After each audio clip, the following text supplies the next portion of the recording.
हाय hello नमस्कार and welcome back to Shravani's kitchen and lifestyle. आज आपण अगदी बाहेर बेकरीमध्ये मिळतो तसा परफेक्ट असा चीज केक घरात कसा करायचा ते बघणार आहोत. चला तर मग आजच्या या लोटस बिस्कॉफ चीज केकच्या रेसिपीला सुरुवात करूयात. त्यासाठी तुम्ही घेतलेलं आहे 1 लिटर गाईचं दूध. आता आपल्याला हे दूध जे आहे ते फाडून घ्यायचं आहे, नासवून घ्यायचं आहे. त्यासाठी आपण हे दूध उकळून घेतलेलं आहे. आता आपण ह्यामध्ये 1 लिंबू जे आहे अख्खं ते पिळून घेणार आहोत, जेणेकरून आपलं दूध जे आहे ते व्यवस्थित फाटलं जाईल. गॅसची फ्लेम लो ठेवायची जेव्हा आपण लिंबू पिळणार आहोत त्यामध्ये तेव्हा.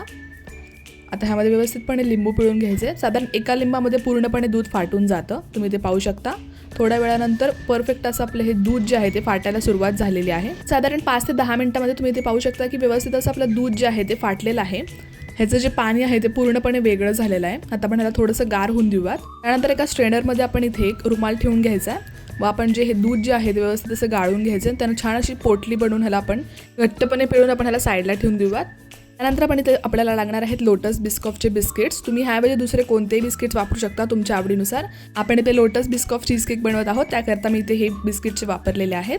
आता आपण हे जे बिस्किट्स आहेत त्याचे असे छान असे तुकडे करून मिक्सरच्या भांड्यामध्ये टाकून घेणार आहोत. साधारण 3 ते 4 पॅकेट्स मी इथे बिस्किटचे वापरलेले आहेत. याआधी देखील मी तुमच्यासोबत चीज केकचे रेसिपी शेअर केलेल्या आहेत, त्या तुम्हाला पाहिजे असेल तर लिंक तुम्हाला डिस्क्रिप्शन बॉक्समध्ये मिळून जाईल. आता हे जे बिस्किट आहे त्याला आपण छान असा चुरा करून घ्यायचा आहे दाखवल्याप्रमाणे मिक्सरला. अगदी व्यवस्थित पावडरसारखा ह्याचा चुरा झालेला पाहिजे. आता आपण ह्यामध्ये मेल्टेड बटर टाकून घेणार आहोत, साधारण 2 ते 3 क्यूब्स. हे बटर जे आहे ते आपण गॅसवर छान असं मेल्ट करून घेतलेलं आहे. हे बटर आपण ह्यामध्ये ह्याकरता टाकणार आहोत जेणेकरून ह्या बिस्किटला छान असं एक बाइंडिंग येईल. आता सर्व आपण हाताच्या साहाय्याने व्यवस्थितपणे मिक्स करून घेऊया. जर तुम्हाला वाटलं तुमचं व्यवस्थित असं मिश्रण बनत नाही तर तुम्ही जास्त देखील थोडंसं बटर ॲड करू शकता. आणि तुम्ही ते पाहू शकता अशी कन्सिस्टन्सी आपल्याला हवी आहे. असं झालं की आपलं हे जे मिश्रण आहे ते परफेक्ट असं रेडी झालेलं आहे. त्यानंतर मी ते चीज केकसाठी लागणारा एक वेगळा असा मोल्ड घेतलेला आहे. ह्याची प्लेट्स अशी ही रिमूव्ह होते, अशा प्रकारचं भांडं आपल्याला इथे वापरायचं आहे जेणेकरून आपला चीज केक व्यवस्थित असा सेट होतो व काढताना इझी पडतो. आता हा जो आपला जो बिस्किटचा चुरा आहे तो आपण ह्या भांड्यामध्ये टाकून घेऊयात व्यवस्थितपणे. चीज केकसाठी जो बेस लागतो तो आपण इथे बनवून घेत आहोत. ह्या बेसवरच आपली जी टेस्ट आहे चीज केकची ती खूप जास्त मस्त अशी येते. आता वाटीच्या साहाय्याने व्यवस्थित असं दाखवल्याप्रमाणे आपण ह्याला सेट करून घेऊयात. सगळ्या साईडनी इव्हन आपण ह्याला स्प्रेड करून घ्यायचं आहे. तुम्ही ते पाहू शकता व्यवस्थित असं आपण ह्याला सेट करून घेतलेलं आहे. आता साधारण अर्धा तास आपण ह्याला फ्रीझरमध्ये ठेवून द्यायचं सेट होण्यासाठी. तुम्ही ते पाहू शकता आपण जे दूध नासवलं होतं त्याचं व्यवस्थित असं इथे पनीरसारखं बनलेलं आहे. आता आपण एका मिक्सरचं भांडं घेऊयात, त्यामध्ये आपण जे हे पनीर घेतलेलं आहे ते टाकून घ्यायचं आहे. त्यानंतर आपण ह्यामध्ये व्हॅनिला एसेन्स टाकून घ्यायचं आहे 4 ते 5 ड्रॉप्स. आता आपण ह्यामध्ये टाकून घेणार आहोत थोडं चवीनुसार मीठ, कारण आपल्याला आता क्रीम चीज बनवायचं आहे आणि चीजमध्ये हलकं असं मीठ असतं. आता मिक्सरचं झाकण लावून घेऊ. आता तुम्ही ते पाहू शकता अधिक क्रीमी टेक्स्चरमध्ये आपल्या घरातल्या घरात परफेक्ट असं चीज रेडी झालेलं आहे, क्रीम चीज.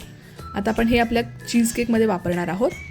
त्यासाठी आपण हे जे आपलं क्रीम चीज आहे ते एका भांड्यामध्ये काढून घेऊयात. सोबतच आपण एका साईडला ह्यामध्ये अमूलची जी क्रीम असते फ्रेश क्रीम ती आपण घेणार आहोत. ती व्यवस्थित आपण एका भांड्यामध्ये काढून घ्यायची आहे. पूर्ण एक पॅकेट जे आहे ते आपण इथे वापरलेलं आहे. आणि आता ह्यामध्ये आपले क्रीम चीज जे आहे ते मिक्स करून घेऊयात. सोबतच आपण ह्यामध्ये 4 ते 5 टेबलस्पून पिठी साखर जी आहे ती टाकून घ्यायची आहे, शुगर पावडर, जेणेकरून ह्याला छान अशी एक स्वीट छान अशी चव येईल. आता हे छान असं आपण ब्लेंडरच्या साहाय्याने मिक्स करून घेऊयात. साधारण 3 ते 4 मिनिट आपण ह्याला परफेक्ट अशी कन्सिस्टन्सी यूजपर्यंत मिक्स करून घ्यायचं. तुम्ही पाहू शकता याची कन्सिस्टन्सी खूप जास्त आपल्याला पातळ नको आहे, अगदी दाखवल्याप्रमाणे. आणि ते आपल्याचा जो बेस आहे तो देखील रेडी झालेला आहे. आता ह्यामध्ये आपण जे हे मिश्रण बनवून घेतलेलं आहे क्रीम चीजचं ते आपण ह्यामध्ये टाकून घेणार आहोत. अजूनपर्यंत जर तुम्ही चॅनलला सबस्क्राईब केलेलं नसेल तर नक्की सबस्क्राईब करा. आता हे जे आपलं क्रीम चीज आहे ते व्यवस्थित आपण टाकून घेतलेलं आहे. आता छान याला स्पॅच्युलाच्या साहाय्याने व्यवस्थित इव्हनच्युअली स्प्रेड करून घेऊयात. व त्यासोबत आपण इथे बटरस्कॉच क्रंच टाकलेले आहेत फॉर एक वेगळा असा चव येण्यासाठी. हे टाकणं कम्प्लिटली ऑप्शनल आहे, नाही टाकलं तरी देखील चालेल. आता आपल्या इथे हे जो आपण केक आहे तो व्यवस्थित सेट करून घेतलेला आहे. आता साधारण 6 ते 7 तास याला फ्रीझरमध्ये छान असं फ्रीज होऊन द्यायचं आहे. आणि तुम्ही ते पाहू शकता 6 ते 7 तासानंतर परफेक्टच आपला चीज केक रेडी झालेला आहे. तुम्ही तुमच्या आवडीनुसार कसंही ह्याला डेकोरेट करून घेऊ शकता. इथे बिस्किटचा थोडासा चुरा वापरून आणि एक बिस्किट ठेवून ह्याला छान असं डेकोरेट करून घेतलेलं आहे. आणि अशा रीतीने परफेक्ट असा मस्त सोप्या पद्धतीने आपल्या घरातल्या घरात चीज केक रेडी झालेला आहे. तर तुम्हाला याची रेसिपी कशी वाटली मला कमेंट सेक्शनमध्ये सांगायला विसरू नका. भेटूयात अशाच एका नवीन व्हिडिओ सोबत. तोपर्यंत काळजी घ्या, मस्त राहा, खात राहा. Bye, take care.